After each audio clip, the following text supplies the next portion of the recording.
Gunsmoke.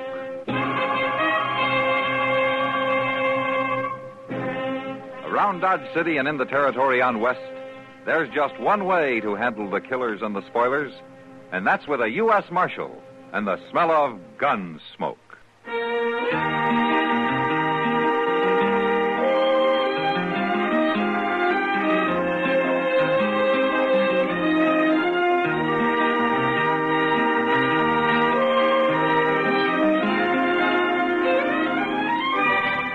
Gunsmoke, starring William Conrad. The story of the violence that moved west with young America. And the story of a man who moved with it. I'm that man. Matt Dillon, United States Marshal. The first man they look for and the last they want to meet. It's a chancy job, and it makes a man watchful. And a little lonely.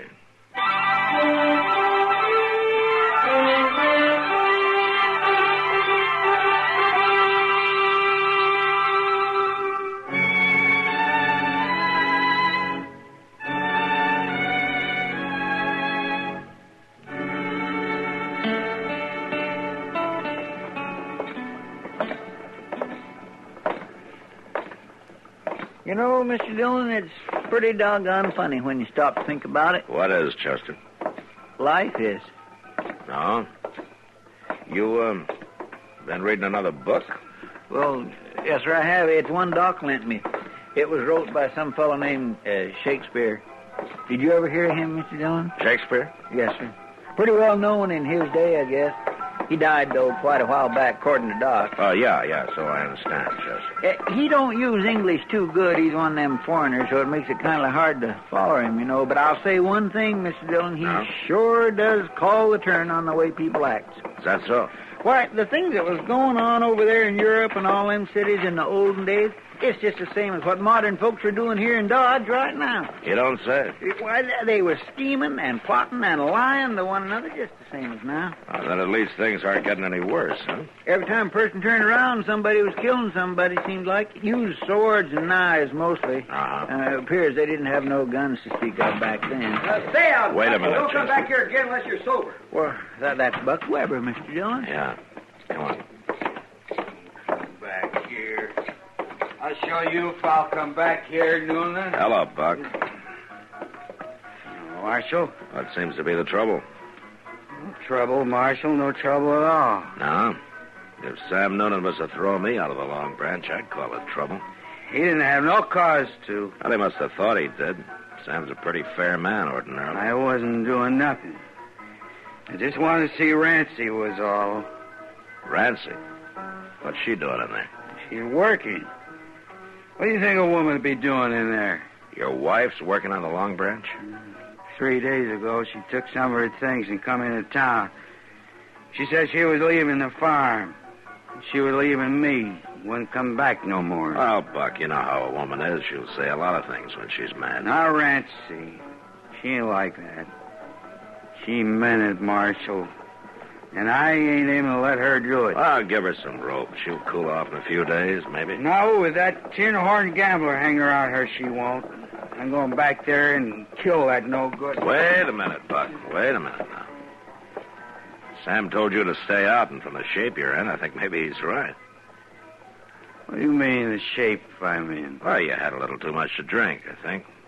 Come on, let's take a walk, huh? I want to walk. Take his other arm, Chester. Yes, sir. I want to go back there and talk to Rancy. Come on. It'll keep. It'll keep, all right. That slick-talking gambler hanging around, filling her full of lies. Which gambler? What do you mean? Well, that Frisco Bates. He's been in there every night since she started. Talking soft to her. Trying to give her doubts about her rightful place in the world. She must have had a few doubts already, Buck, or she wouldn't have left you. Carrying on the way she is with that Frisco Bates. Everybody laughing at me. I'm going back there and kill her. Wait, no, you're not. No, you're not. Now, come on. That's it. That's it. Whole town talking behind my back. Well, a funeral wouldn't give them any less to talk about, you know. You take me to jail, Marshal? Now, just for tonight, Buck. It's the only way to keep you out of trouble. Whose side are you on, anyhow? Mine or that no-good gambler's? Maybe neither one, Buck. There's another side to it. Whose? Your wife's.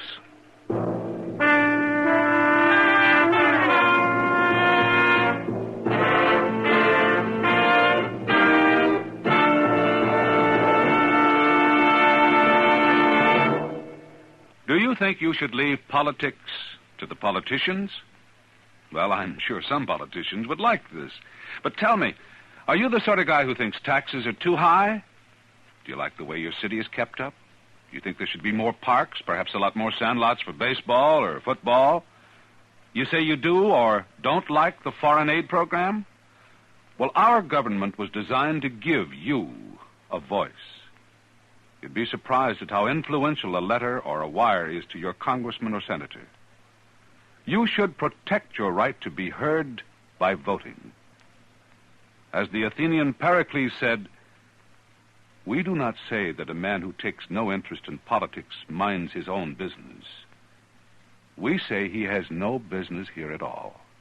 Unquote. Take an interest in politics. It is your business. This is one definition in our dictionary of freedom.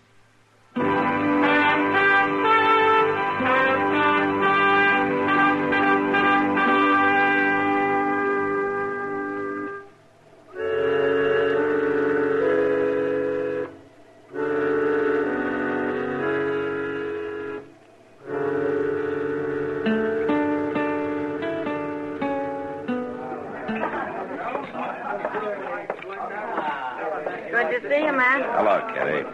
Thought you might be going to pass us up this evening. It's hard to break the habit. Kitty, I understand Rancy Weber's working here now. That's right, Matt. She started 3 nights ago. Is she around? She'll be back in a minute. Right now, she's crying. Oh? Yeah, her husband came in drunk and mad a while ago and started abusing her. Yeah, I know. I just locked him up for the night. I'm glad you did, Matt. Buck Weber could be real mean if he got started. I'm afraid he's already started, Kitty. What about this Frisco Bates? Oh, so that's it. I told Rancy the talk would get around. Anything to it? I don't think so. Not really. Buck's got the idea there is. Well, he's a touchy one, Matt. He's awful hard to figure. Yeah, I know. I hated to see Rancy start here, but she told me she'd left him. She didn't have a cent to her name. I thought she might be better off here than some of the other places. At least I can sort of look after her. I'm sorry, Kitty. I shouldn't have acted like that. Oh, good evening, Marshal. How are you, Rancy? Oh, if you two will excuse me, I better look after a couple of things. Yeah, sure, Kitty. I guess you're probably kind of surprised to find me working in a place like this. No, I'd already heard about it. I saw your husband a little while ago. Oh. You, sure you know what you're doing, Rancy? I'm sure, Marshal. It's an easy life to get into, but it's rough to get out of. Those firemen. And I'm afraid Buck's going to cause you trouble. He's caused me trouble for 7 years. Is that so? 7 years of drudgery. Make a woman a slave and work her to death. Never a decent word. You know, some of the easy ways work out hard, too, Rancy. Well, I'll take my chances. But Buck might as well get it through his head right now. I'm not going back, not ever. I doubt if Buck's going to see it that way. He has to. What can he do about it? Well, he could try to harm you, maybe, in some way. I'll let him. It won't be the first time. There's nothing Buck likes better than hitting a woman. Unless maybe it's a young one. Well, right now he seems to want to hit a fellow named Frisco Bates. Mr. Bates he's just been kind to me. That's all. Uh-huh. You know, men like him are new to you, Rancy. They can cause a lot of trouble sometimes. Just by being kind. I'm not a bad woman, Marshal. At least I don't think I am. All I ask is just a little kindness and a reason to laugh once in a while. Is that too much? Not to ask, no. Sometimes a little too much to expect, though. Are you going to monopolize this young lady all evening, Marshal? Oh, how are you, Frisco? Rancy, you better go see what it was that Kitty wanted, huh? Well, Kitty... Yeah. Oh. All right, Marshal. You excuse me, Mr. Bates? Certainly. Is this a policy of the law in Dodge City, Marshal, interfering in people's personal affairs? Sometimes, yeah. At least when their personal affairs seem to be heading toward a killing. You mean Rancy's husband, I suppose. Well, he came around looking for you, didn't he? The way he's been treating her, I may go looking for him. Why her, Frisco? There are other women around. Not like Rancy. She's out of place here. She's not the kind to be working here. You know it. Maybe she won't be long. I've asked Rancy to go away with me, Marshal. I've asked her to marry me. Does that surprise you? A little bit, yeah. It surprised me, too. But that's the way it is. Rancy agree to it? Not yet. But she will. And Buck Weber won't have a thing to say about it. He won't, huh? I wouldn't count on that if I were you.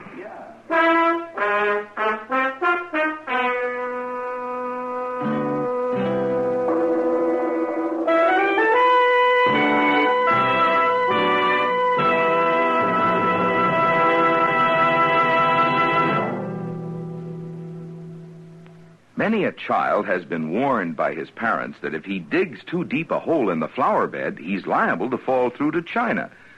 Well, apparently this little tale had its origin in our American folklore many years ago. And it all started when Captain Wentworth bumped into the great Sam Patch in the middle of the China Seas. The captain said, "Why, Sam, how did you get here?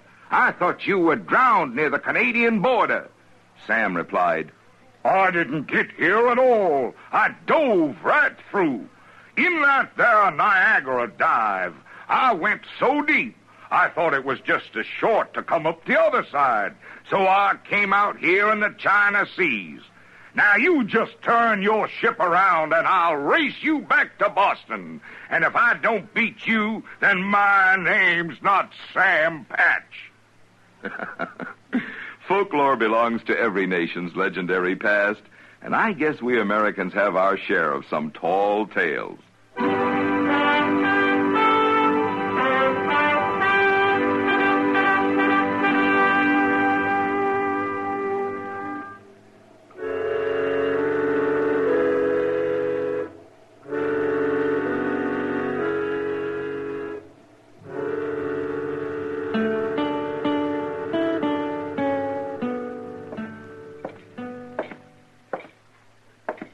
Morning, Buck. Marshal? Did you sleep all right? Tolerable. Well, I hope you slept off some of those crazy notions you had last night. Maybe. All right, come on up. I got your belongings out here in the office, Buck. There's no charge against you. You're free to leave. Glad to hear that, anyway. Oh, morning, Buck. Stuff's there on the table, Buck. Thanks. Did I get my gun back? Chester? I'll get it.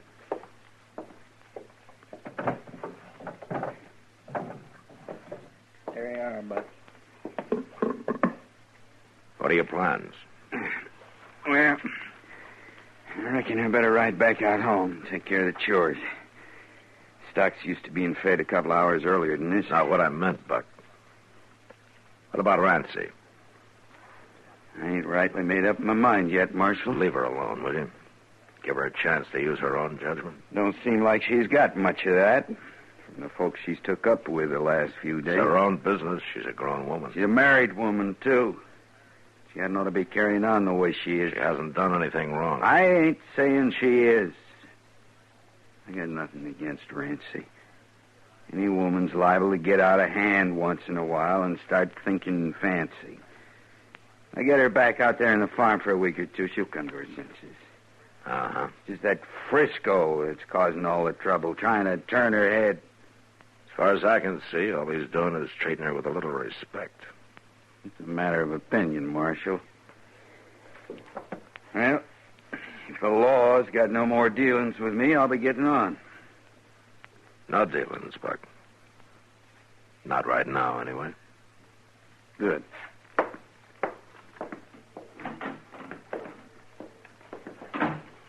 That fellow was born under a bad star, Mr. Dillon. Yeah, you may be right, Chester. He lives mad and he's going to die mad. You just wait.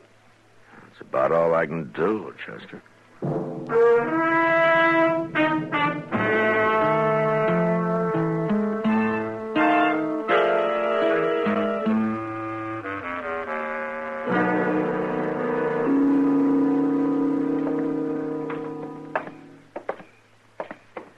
You know, Matt, the best time of day is at night. I always look forward to it. Oh, why so, Doc? Because after dark, this flea-bit town doesn't look so goddamn ugly. That's why. I see. If a man puts his mind to it, he can even imagine he's someplace else. Seems to me if a man really wanted to, he could pull up stakes and be someplace else. I don't know about that. A couple of years out on this blasted prairie leaves a man uncivilized for the rest of his life. Doc, you were born uncivilized. Oh, in medical school, I was regarded as a lad of culture and refinement. Medical school? I always thought you had veterinary training. I'd have been better off if I had. There's more animals around here than people. And that's not counting the people that are animals. Or just the same as, anyway. Oh, they're improving a little bit year by year. Oh, yeah, sure, they're improving. They're all for themselves, and the devil take the hindmost. That's what. Human nature doesn't change, Matt. Well, that's what Chester thinks, since you started him reading Shakespeare. It won't do him any harm. Come on, Doc. It's over back of the Dodge House, I think. Yeah, you say civilized, huh? Oh, sure, yeah. Improving. People shooting each other all the time and bullets flying around. Come on over this way. Yes, nobody dying in their beds. Oh, yes, they're civilized. Yeah. Over here, Mr. Dillon. Somebody fired through the window in the Frisco Bates room. They must have been hiding out here in the dark somewhere. All right, come on.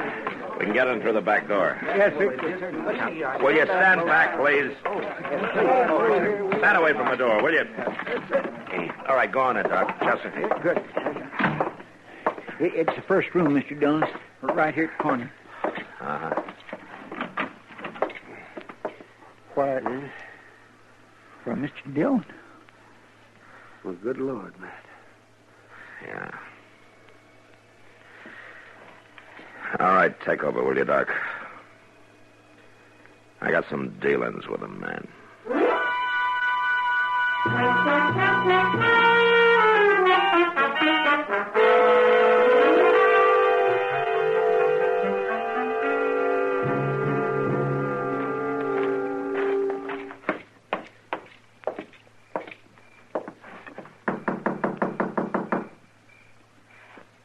I don't hear nobody inside, Mr. Well, there's Dillon. one way to find out.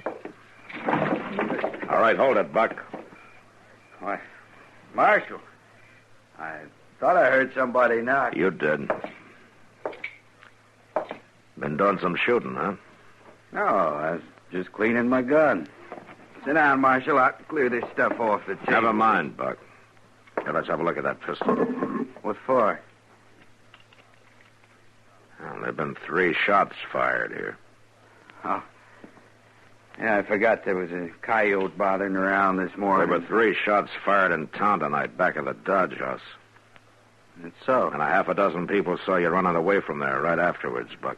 Why, I ain't been out of the house since dark. Huh? And somebody's been riding one of your horses pretty hard, still lathered. You don't say. Way I figured, Buck, you waited outside Frisco's window till you saw the lamp lit and a shadow on the blind, then you fired through the window and ran for your horse. Is that about the way it was? Yeah. just about. And you're under arrest for murder. There won't nothing come of it, Marshal. When a man's wife's being bothered, there's an unwritten code. There's no code about killing from ambush. We had it coming to him. The jury will see it that way. He was trying to get her to run away with him. Everybody in town knew about it. They didn't know she'd made up her mind not to do it. What do you mean? She told Kitty tonight. And she went over to tell Frisco, but he wasn't in. The clerk of the Dodge House gave her the key to Frisco's room so she could go back and wait for him. What are you saying, Marshal? It was Rancy who lit that lamp tonight. It was her shadow on the blind. Then I... That's right, Buck. She's dead. And juries don't have much sympathy for men who kill women. You're gonna hang, Buck. Just as sure as shooting.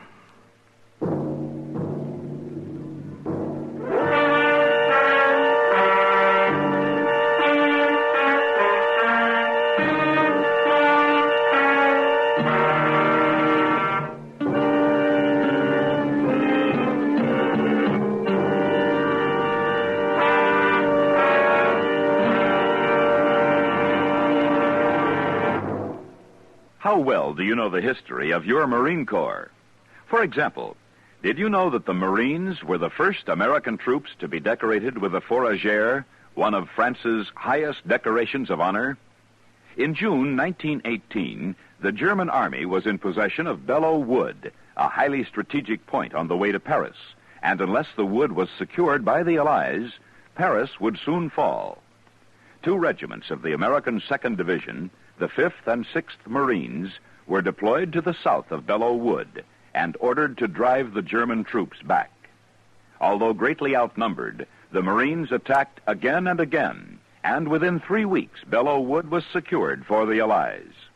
After Belleau Wood, the Marines continued their valiant fight, and to them, the grateful French government awarded the Croix de Guerre with 2 palms and a gold star, and the first American troops to be so honored, the Fourragère. Thus, another page was added to the history of your United States Marine Corps.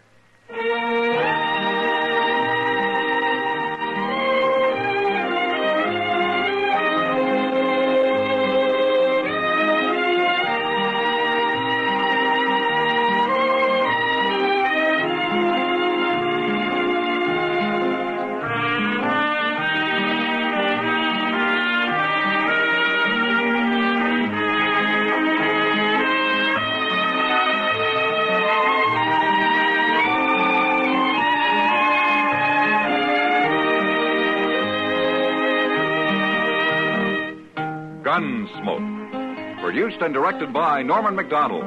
Stars William Conrad as Matt Dillon, U.S. Marshal. Featured in the cast were Parley Bear as Chester, Howard McNear as Doc, and Georgia Ellis as Kitty. George Walsh speaking. Join us again next week for another specially transcribed story on Gunsmoke. This is the United States Armed Forces Radio and Television Service.